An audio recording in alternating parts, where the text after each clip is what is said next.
Persian was the language of court of Delhi Sultanate. Above we saw that it was Khadi Boli, Brij Bhasha, then further very good verse, written verse were seen, Chandrayaan, Awadhi language.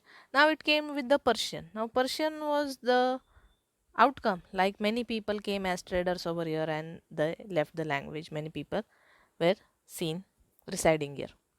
Now these Persian words were seen in Indian languages also. Slowly, the merging or likewise mixing of words, mixing of sentences, cultures. So like this saw a new era. Then a description of Indian history with Turkish writer in Persian language. That was also seen. Now Ziauddin Barani wrote Tariq-e-Firoz Shahi, which gives a detailed account of region of Khilji and Tughlaq kings. Now we all know many dynasties are seen in the medieval period. So this Barani write many of the things regarding these Khilji and Tughlaq dynasties. Again, he wrote a book on political theory called Fatwa-e-Jahangiri. Political theory means all the during that reign, what all not politics, the kings, their hires, the dethroning, then all the wars, all these things are being discussed. Most outstanding literary figure of this period was Amir Khusro. Now, as time passed, so new writers were seen and they also had a very good work. Now, he was a poet, historian, mystic, saint, and composer of music. He was also very good. He was a disciple of Nizamuddin Aulia. He wrote the Ashika, Naha, Sipihar, Kiratal, Sadayan, Khazianul, Futu, and several other works of poetry. Then he took a great pride of his being an Indian and praised as the earthly paradise. Now, he, as given earlier, he was a very good historian, poet, composer of music. So, he wrote various things Sipir, Kiratul, Sadan. Again, it was written a very nice thing that was the earthly paradise. It gave a very great pride to India. Then again praised India's flora and fauna. Flora and fauna, we all know the animal life and plant life. Then its beauty, buildings, knowledge, and learning. As also, it is being given that we had very much diversity in our languages and literature. So, strongly believed in many aspects, essence of Hinduism resembled Islam. Now, as his study was very effective or very proper, according to him, so he also said that what all the things are being included in Hinduism, much of them resemble in our Islam also. Then consider Hindavli, the Hindi spoken around region of Delhi, mother tongue, and composed many verses in it. He composed verses in many languages, wrote a number of bilingual quatrains and verses in Hindi and Persian. Healthy tradition started by him continued for centuries after him. Now he was very good in writing. So Hindavali was said to be as his mother tongue. Then many uh, things were written in Hindi, Persian, and this continued for centuries. Further, with the also small kingdoms, they also had the regional languages, ancient regional languages, and various literatures. Now, Bhakti saints means mainly devoted to God. They also preached in different languages. Again, one of them was Kabir. He was a very fine poet of those times. Even nowadays, we remember him for his good work. Then Bhojpuri and Awadhi were major dialects during those days. Works of Kabir are chiefly composed in Sadhu Khadi. Then, among them, Kabir's dohas become a part of folklore. So, this Kabir work was in Sadhu Khadi. Then folklore means many a times many tribal people or many local people are using these as for entertainment or for education part, all these things. Then Malik Muhammad Jayasi wrote Padmavat in Awadhi, and many other poets of Awadhi were seen in this period. So this Padmavat was written in Awadhi by Malik Muhammad Jayasi. Moreover, well-known Ramcharitmanas by Tulsidas was written in Awadhi. Tulsidas wrote Ramcharitmanas. Many writers were also there in Awadhi language. So many of the languages all over our lesson is being seen. Again, with respect to Hindi, various literatures also developed from time to time. Then turning towards Bengali. So Ramayana by Kritavasa, hundred of lyrics by famous poet Chandidas written under patronage of rulers. Saint Chaitanya's tradition of writing devotional songs began. Then Narsiya Mehta wrote devotional songs in Gujarati and Namdev Sant Eknath in Marathi. There were important developments in Kashmir under Jainul Abidin patronage. Sanskrit works like Mahabharata and Rajat Rangini translated into Persian. Now various poets, writers came up with their work. So they were Chandidas, the famous poet, then Chaitanya's devotional songs, Narsiya Mehta devotional songs in Gujarati, and Namdev and Sant Eknath in Marathi. Devotional songs means songs related to God and their devotion. Then, further, again, many developments were seen in Kashmir, various parts of country, and Sanskrit works in Mahabharata and Rajat Rangini translated into Persian language. Then further, kings of Vijayanagar, there also Sanskrit developed. So this was an important period for growth of Telugu literature.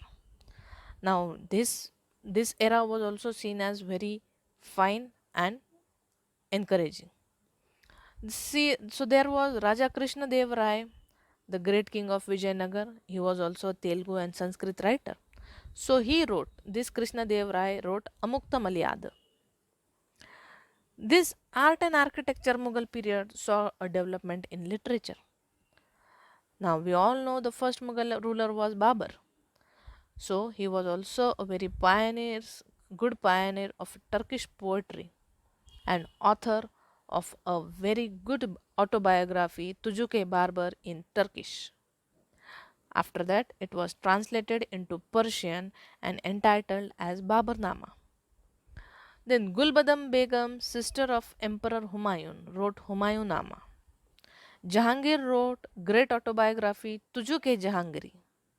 Aurangzeb, who was a very fine writer of those times of medieval period, and the last Mughal emperor, Bahadur Shah Zafar, was a notable Urdu poet. Then further with Hindi literature made significant progress during Akbar's reign. Now here with all our Mughal period, they have given who has written what and how they were translated into different languages. Now many a times the person who was living nearby to a king or a very good personality, so their autobiographies, their political lives, their social lives were wrote down, and it was served as a very good form of literature. Then Tulsidas Surdas wrote during these types of period. Then again a very good poet Keshavdas wrote on love and separation. Rahim's Dohas popular all over India still. Then further, many good books were written during this medieval literature time.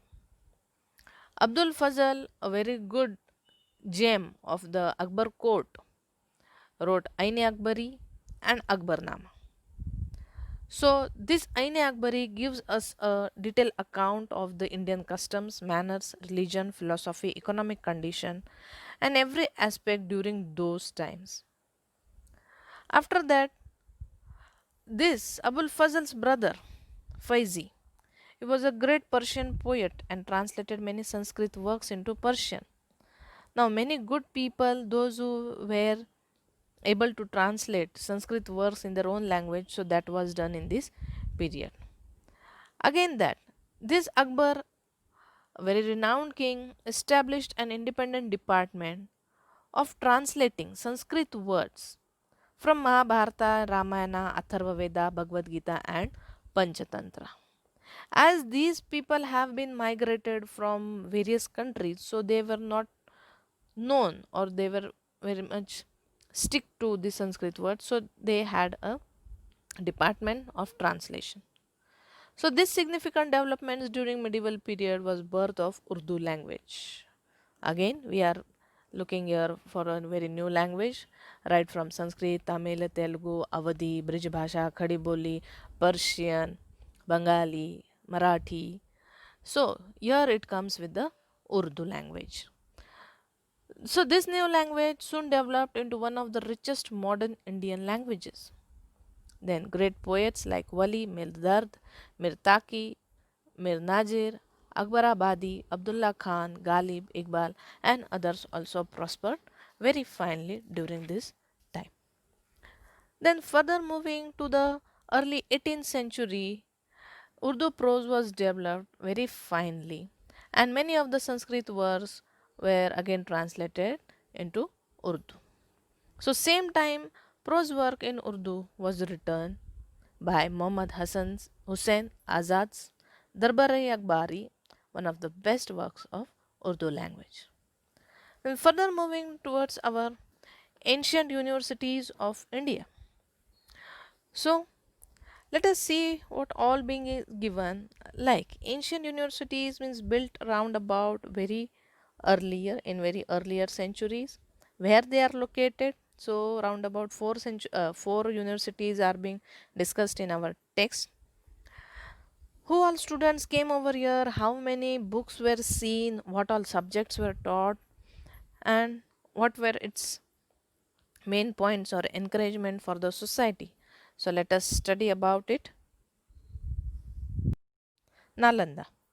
This university situated at Badgaon village of Patna district in Bihar. This gave more importance in Buddhist and Jain traditions. This university became pilgrimage of Jains as Mahavir Swami performed 14 chaturmas here. Then in 5th century, Kumar Gupta built a monastery here. Now all the description regarding the location and also in our text, it is the picture is also shown. It is a very ancient university. It is in the district Patna in Badgaon village of Bihar. Now here more of Buddhist and Jain people gave our importance over here. A monastery was built by Kumar Gupta. Then further moving, fame of Nalanda had increased right from the ancient period. Thousands of priceless treasures of manuscripts are being seen over here or are being recorded, kept as a record. Pious place of Indian culture, a very important and sacred. Students from various parts of world used to come here for study. Yes, not in our today's jet age, but also in the very ancient part. All over the globe, many students came over here and visited Nalanda for their studies. Then, great traveler Hyun Sang came here. Only the ruins of the great university are seen today, nowadays. Amidst the ruins, one can visualize the glorious culture of India. Now, these are the ruins, but by looking at them, we can see that how rich our culture or what a glory was there. Now, earlier in these ancient centuries, if any student who was passed out from this Nalanda University, he was said to be as the ideal student of India. With respect to the 5th to 11th century, the education was best at Nalanda in India, and it had the best libraries of the world and available various books on various subjects. Many students of India and abroad used to come for study and research in the library of Takshashila as well as in Nalanda University. Now it had a very good research library whereas in Nalanda and Takshashila books were kept for study. Yun Sang took 657 books from here to China. In those centuries, such a huge amount of books were taken to China. He visited in the 7th century. Now, the location or the buildings are also being discussed over here that there were 7 huge halls, sections in the university, 300 rooms for delivering lectures, special monasteries built for dwelling of students. Many villagers also donated for university sustenance. And food and clothing facilities provided free of cost from earnings obtained from those villages. Its book repository library area was known as Dharmakunj. During 5th to 11th century BC, Nalanda was a reputed as well as esteemed center of education. Now, if we look towards this Nalanda University, it was very big and a very proud moment for all of us that food and clothing were given free of cost. Many villagers are also being donating for the university and its various facilities. Now, during the centuries from 5th to 11th, this was a very well reputed university for education. Then next comes with the Takshashila. Ancient University of Takshila located at Rawalpindi of present Pakistan. Now, we are talking about regarding the second university, Takshashila. It is in the Rawalpindi, but now it is in Pakistan. This is the capital city of ancient Gandhar region. Earlier we had no boundaries or no these markings. So the whole land mass was united. So now it is said to be as the capital of Gandhar region. Then this university imparted education in 64 subjects. A single person cannot imagine that how the vast education point was being taken. Now, many of the students stayed in ashram to practice with their gurus, their teachers. Then Jivak, disciple of Lord Buddha, learnt lessons of Ayurveda here. Now, if you have might heard the stories of Lord Buddha and one of his disciples, Jivak, who was very good at medicine and curing patients ailing from various diseases. So he learnt lessons over here of Ayurveda. Now, also it is being said that this university is named after name of Taksha, the son of Bharat and brother of Lord Ram, born in Raghukul. Now, also it is said to be as the brother of, sorry, named after son of Bharat, who was brother of Lord Ram. Then renowned education center of 7th century, students were free to study subjects of their interest. There was no any restrictions that you have to study for specific subjects or such like that.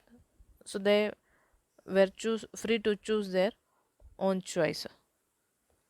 Then after that, limit allotted of 20 students per teacher and used to teach many a times even more. So distant cities like Varanasi, Rajgruha, Mithila, Ujjain overcrowded the university. Now the all nearby places, many students also visited from these places.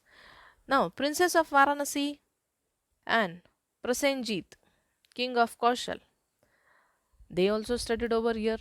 Then great grammarian Panini, in the starting of the lesson we saw Sanskrit grammarian Maharshi Panini. He also studied here.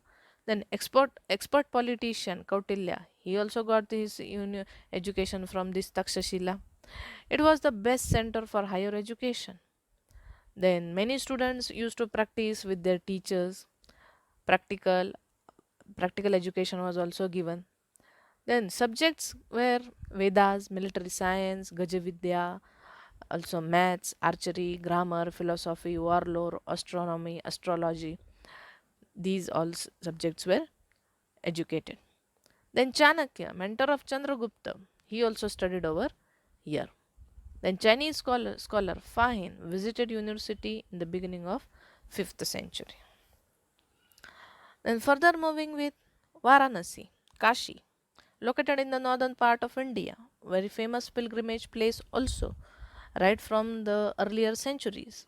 So it was also a very famous education center and also religious with respect to Aryan culture in Upanishadic, right from the Upanishadic period.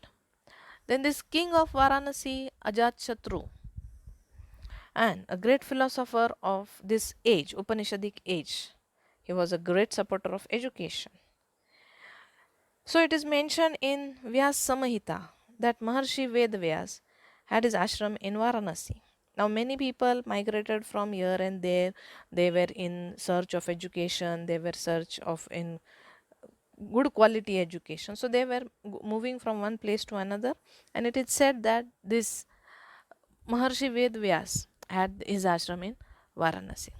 Then also Lord Buddha also resided over here for his teachings for some times. Then a good, very, very good philosopher, Adi Shankaracharya, he moved to Kashi to adopt new principles of Vedantas. Then further he saw regarding Vallabhacharya ji and Chaitanya Mahaprabhu, pioneer of Pushti Marga, attained prestige for their Vaishnav sects in Kashi. Now, this many people tried to encourage their own religion, then moved, tried to aware the people regarding very good values and norms. Now, these social, majority of scholar families of Punjab migrated to Kashi, while few families migrated to Kashmir. Now, many people in search of education, right from Punjab, they went to Kashi, some went to Kashmir. Then again, many princes from all over the country visited Varanasi. Monastery at Sarnath became a famous education center under the patronage of Emperor Ashoka. Now, Emperor Ashoka's history is also very famous all over our country. So, Sarnath Monastery is also famous for education. Then further comes with the Vallabhi University. Now, this university is in Gujarat. Also, it is very famous education center right from the ancient century, 7th century. A significant contribution of contemporary ruler of Vansh dynasty and its people, Vallabhi, well renowned and youth center of education. Now, this Vallabhi also named as Vidyadham, center of Hinayana cult of Buddhist religion. Now, this in the about the middle of 7th century, these scholars, Stiramati Ganmati, these were the leading principles, Buddhist scholars, leading principles in the 7th century. Again, many people from various places, for example, Ganga Yamuna, came for their higher studies. Then also Chinese traveler Singh completed the famous education. Also, Nalanda was located over here in the northeastern part, and many people studied over here with great value. Again, it was a capital and international port. The period is given over here. After that, this ruler of Vallabhi, he belonged to Maitrak dynasty. As we have studied various dynasties, so this was the Maitrak dynasty, and he also encouraged education and the university as well. Many students came from various places and were studying various subjects. They were loyal people, but they were not Buddhists. They were helping the institutions. In the year, as it was a international port, so in the year 775 AD, many Arabians attacked, and these Maitrak people were defeated, and the university was closed down. So this Vallabhi University was seen for a very short time, but the name of the famous scholars were written on the gates. Now the scholars showing their contribution and getting their rights in Rajya Sabha. After that, knowledge, worship, particular system of education made the university famous not only in India but also in the world of that time. So, students coming from India and abroad also came for education in this university. So, much of the things were taught in this, and not only students of India but many students from foreign countries also visited this Vallabhi University. Again, this was an international university in real sense. Means when we are telling that when foreign students are coming over here for education, so it is said to be as an international university. So many of these branches of knowledge were taught over here. Maintenance was done through charity by kings and landlords, then showed the loyalty of people towards the university. So, it was world renowned university of Indian education Vidya for the knowledge of arts and science. So very nice descriptions of all the universities are being given. So the Vallabhi University belongs to the Gujarat state, Varanasi towards the Kashi, Nalanda in Bihar, and Takshashila in Rawalpindi, Pakistan. And all the descriptions are given very finely, how they were worked, all these things. So go through it. By this we end our lesson. So question answers are also given. You have to write them in your notebooks. Some activities are also given, extra activities. You can carry them out, and also you can make a map also by plotting these places on them. Thank you.